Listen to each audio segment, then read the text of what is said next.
पूरी दुनिया का सबसे पुराना राजवंश है। 76 पीढ़ी का इनका इतिहास है कि महाराणा उदय सिंह जी के 7 पत्नियां थी। तो सबसे बड़ी पत्नी जयवंता बाई, उनके सन थे महाराणा प्रताप। तो जून हल्दी घाटी युद्ध में यहाँ के जो सामंत शार्दुल सिंह जी थे ना, इस गांव से 60 घोड़े और 300 सवार युद्ध लड़ने गए थे वहाँ पे। 16,000 रानियां रानी पद्मिनी के साथ में एक साथ कूद गई। हाडी रानी ने शीश काट के दे दिया तो अपनी मर्यादा के लिए। नवजीवन, जो है मॉडर्न जमाने का IAS, IPS, RAS, डॉक्टर्स और इंजीनियर वाला स्कूल, जहां मिलती है उत्तम शिक्षा। नवजीवन साइंस ग्रुप ने दिए हैं अब तक सबसे ज्यादा मेरिट। आज ही लाए अपने बच्चों को नवजीवन साइंस ग्रुप सीकर में और दे बच्चों के सपनों को उड़ान। राम राम जी, मैं खुशबू झलको राजस्थान पर थारे बहुत बहुत स्वागत है। मैं पाली जिला के सांडेराव गांव में मैं पहुंच गई और सांडेराव गांव में सब जानी ही। आज मैं यहाँ के आदमियों जो मिलन वाली हूँ कि जो महाराणा प्रताप का परिवंश जो चल रहा है, मिलिया हाँ आ वहाँ पर बातचीत करांगा, जानांगा कि भाई के कितना को याद है कि ये सांडेराव गाँव है, यो कहाँ पढ़ो हो, कभी ये आया हा, कहाँ कहाँ से पहली राजकाज है, कहाँ चलिया करता, कुछ बातें जितनों आने पतो है बत्ती बात आपा अपन जानांगा। अपने साथ में अभी ललकार सिंह जी ही राणावत आऊँ आपा बातचीत कर से। राम राम जी। राम राम जी। स्वागत है थर झलको राज। आपका भी बहुत स्वागत है। अभी आपा बात करा तो पहले थोड़ो अपने बारे में परिचय दे दो। मैं ललकार सिंह राणावत, मैं पैसे से वकील हूँ।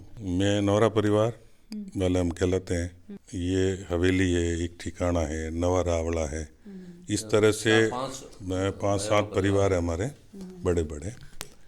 तो जैसे जैसे ठाकुर थे सामंत, परिवार बढ़ा तो इनको अपना हिस्सा दे दे के बाहर किया। तो हम जाके नौरे में शिफ्ट किया था हमको, तो हम नौरे वाले। फिर इनको हवेली मिली थी बहादुर सिंह जी परिवार को, तो ये हवेली। और जो ठिकाना परिवार है मेन जो अभी, वो अभी ठिकाने में ही है। अभी आप इस तरह से हम एक ही परिवार के हैं।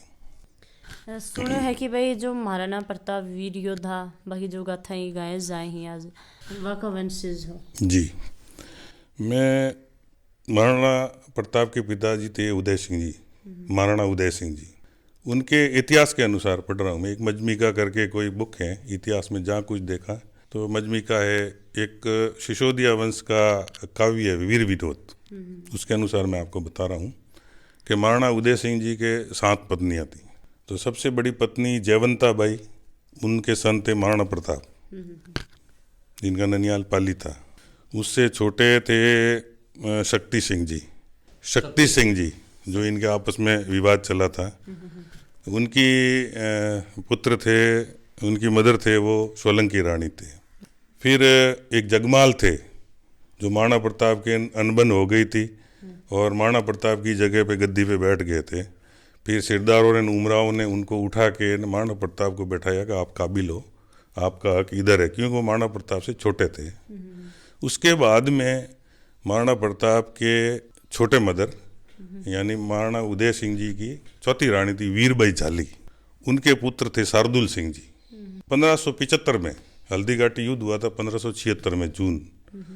1575 में महाराणा प्रताप के आदेशानुसार मेवाड़ राज्य विस्तार में महाराजा शार्दुल सिंह जी यहाँ आए थे सांडेराव में। 84 गांव उन्होंने हस्तगत किए थे, जीते थे।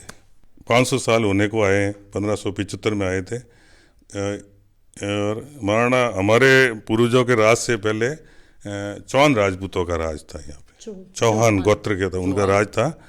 तो उनको हरा के हमने ये सांडरा हमारे पुरखों ने हासिल किया है। जो हमारे पूर्वज है वो महाराणा प्रताप के भाई की संतान है और अब हमारी ये 17वीं पीढ़ी चल रही है। के कुछ थे महाराणा प्रताप के बारे में सुने हो? ये फिर आगे बताता हूँ मैं कि इस सांडेराव से और मेवाड़ से क्या संबंध रहे।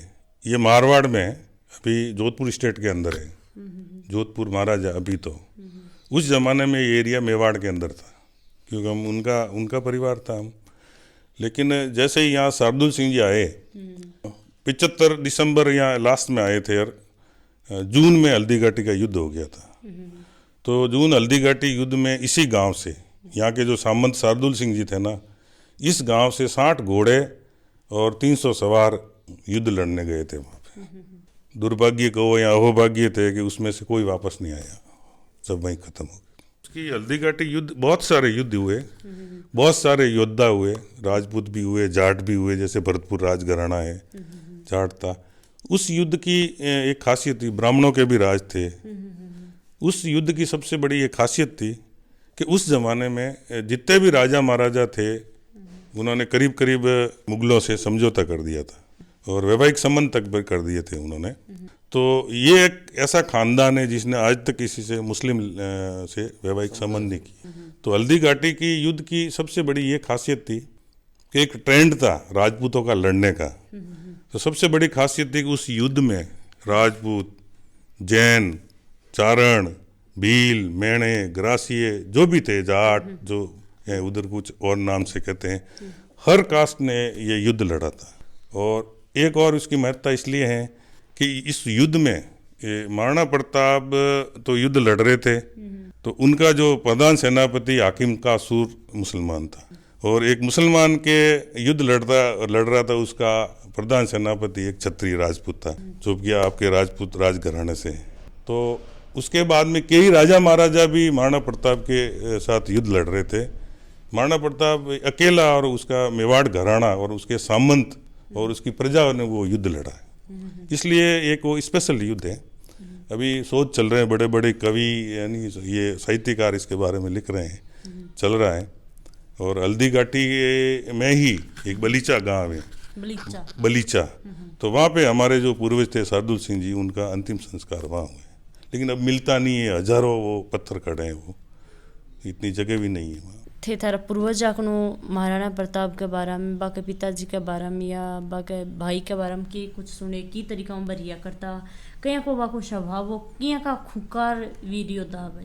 ये जो सिसोदिया वंश है, मूल गहलोत वंश है, ये पूरे दुनिया का सबसे पुराना राजवंश है। 76 पीढ़ी का इनका इतिहास है। मेरे तक ये 76वीं पीढ़ी है। जो उदयपुर में, चित्तौड़ में जो स्थापना की थी बप्पा रावल ने, तो ये राज परिवार सदा से प्रजा रक्षक रहा है, प्रजा रक्षक परिवार था ये। राम जी। राम जी। ये जो परिवार है कभी अपनी आन मान मर्यादा के लिए मिटने के लिए तैयार थे। यहाँ तक कि हमारी रानियां भी जो ये चीज़ कबूल करने के लिए तैयार नहीं थी, चाहे जोर हो गया। 16,000 रानियां रानी पद्मिनी के साथ में एक साथ कूद गई, तो अपनी मर्यादा के लिए उसने, हाडी रानी ने अपना शीश काट के दे दिया, तो अपनी मर्यादा के लिए। कोई औरत को कह दो कि थोड़ा यहाँ चीरा लगा के देखे। ये राजवंशी था ऐसा जो अपनी मर्यादा को कभी नहीं भूल पाया, चाहे कुछ भी हो जाए।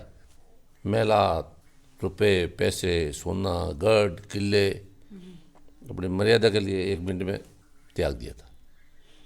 राजपूत भी ऐसे के ऐसे, सारे राजाओं ने बादशाह की मर्यादा स्वीकार करने के लिए तैयार हो गए थे। ये नहीं, मेवाड़ राजघराना जो कैसी भी सूरत में, महाराणा प्रताप तो पूरे जंगलों में घूमे, नीचे चटाई पे सोए आजीवन।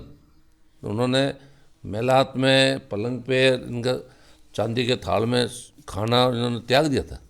तो इन्होंने उनकी जिंदगी जो संघर्ष थी जो वो सिर्फ इसी में लगा दी थी, मर्यादा के लिए। आज तक सर्पदंश में कोई आदमी नहीं मरा। और मैं 54 साल मेरी एज हो गई है, तो हमारे शिव जी का इष्ट है। आज तक सर्पदंश नहीं हुआ है, नहीं कोई मरा आज तक। शिव जी की मेहरबानी है हमारे यहाँ। ये थे 54 साल पहले और आज के ज़माना में कितनों के फ़र्क? अब तो 54 साल पहले ट्रेडिशनल होते थे, एजुकेशन कम था, एजुकेशन हो गया है, मोबाइल हो गए, फ़ोन हो गए, स्कूल पैदल जाते थे बच्चे। आज अब बच्चों के पास मोटरसाइकिलें हैं, मोबाइल है। मेरे घर पे 82 में लाइट आई थी। मेरे 82 तक लाइट नहीं थी। मैं जब स्कूल में हॉस्टल में गया तो वहाँ लाइट के दर्शन हुए थे। वहाँ मैंने बहुत फ़र्क है, बहुत स्पीड से फ़र्क हुआ, डेवलपमेंट हुआ है, पानी भी नहीं था, लोगों में सोच चेंज हुई है और ये पहले कभी सिंगल रोड हुआ करता था, आज 4 लाइन है। मैंने यहाँ सिंगल रोड देखा हुआ, डबल देखा और 4 लाइन देख रहा हूँ। आज के वीडियो के बारे में के थे सोच रहे हो वह मन कमेंट सेक्शन में बतायो, शेयर कर दियो और साथ साथ में ही आपने चैनल सब्सक्राइब जरूर कर लियो। जय हिंद, जय राजस्थान।